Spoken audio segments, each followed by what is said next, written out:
Pouvez-vous nous expliquer la mission d'Agropolis Fondation? Agropolis Fondation est une fondation de coopération scientifique et sa principale mission est de soutenir la recherche et l'enseignement supérieur pour produire et diffuser des connaissances qui seront utiles aux acteurs de l'agriculture et du développement durable. Ça veut dire qu'elle couvre plusieurs domaines, la biologie des plantes, la protection des cultures, l'agronomie, les techniques de production, la transformation, l'agroalimentaire, mais aussi les politiques publiques qui concernent l'agriculture. Comment Agropolis Fondation soutient-elle les recherches sur la diversité des plantes cultivées? Avant toute chose, Agropolis Fondation finance des projets et soutient des réseaux. Donc, dans le domaine des plantes cultivées, Agropolis Fondation a dû soutenir une cinquantaine de projets au cours des 4 dernières années. Il y a deux types de projets. Il peut y avoir des projets dédiés à une plante, le café, le riz, la tomate. Ça peut être sur l'étude des déterminants génomiques de l'adaptation des variétés à leur environnement ou leur résistance à des maladies ou encore les modes de production agricole. Et certains autres projets sont transverses et traitent de plusieurs cultures. C'est par exemple le cas de cette exposition sur la diversité des plantes cultivées. Je peux vous donner quelques autres exemples pour illustrer le spectre d'action de la Fondation. Cultivar est un projet de formation qui vise à développer des modules de formation en liant recherche et enseignement supérieur sur l'amélioration variétale. Arcade est un projet qui vise à constituer à Montpellier un centre de ressources biologiques sur l'agrobiodiversité, donc la diversité des plantes cultivées, notamment tropicales et méditerranéennes.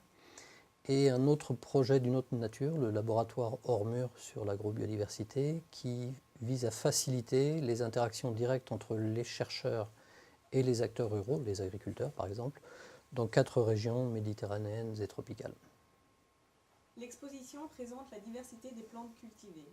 Comment voyez-vous l'évolution future de ces plantes et comment la recherche permet-elle de préparer cette évolution? L'agriculture, c'est une longue histoire, puisque ça fait plus de 10 000 ans que l'homme a commencé à domestiquer un certain nombre d'espèces végétales. Aujourd'hui, ce sont plusieurs milliers d'espèces différentes utilisées par l'homme et 200 principales cultures.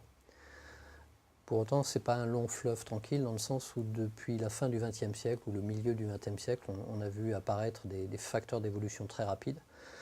Je vais en citer que 4. Le premier, c'est la mondialisation et la démographie, qui se sont traduits par une demande alimentaire accrue, mais aussi des changements de demande, changement des profils alimentaires, demande de bioénergie, demande de produits végétaux pour la chimie verte.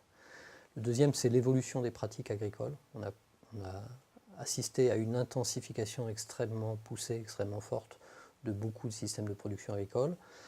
Et aujourd'hui, une réorientation progressive vers de l'agroécologie face aux excès de l'agriculture intensive.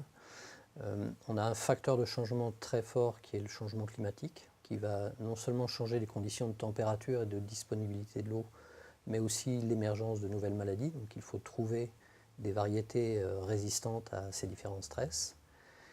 Et puis, et probablement un facteur très marquant, l'avancée des biotechnologies qui aujourd'hui donnent les moyens à l'homme, les moyens techniques à l'homme d'intervenir directement sur le génome des plantes, avec des enjeux d'éthique associés à ces nouvelles technologies. Donc vous voyez que les enjeux sont complexes et le rôle de la recherche, le rôle de la science, il va être multiple, c'est développer les connaissances, donc de comprendre et d'écrire la diversité des situations et des pratiques des acteurs, d'apporter des solutions nouvelles aux besoins de la société, mais aussi d'anticiper les évolutions et de prévenir les risques. Et à ce titre-là, connaître la diversité des plantes cultivées et développer des modes de gestion de l'agrobiodiversité, donc de préservation du patrimoine de l'humanité que constituent les plantes cultivées, est un enjeu majeur sur lequel la recherche a réellement un rôle important.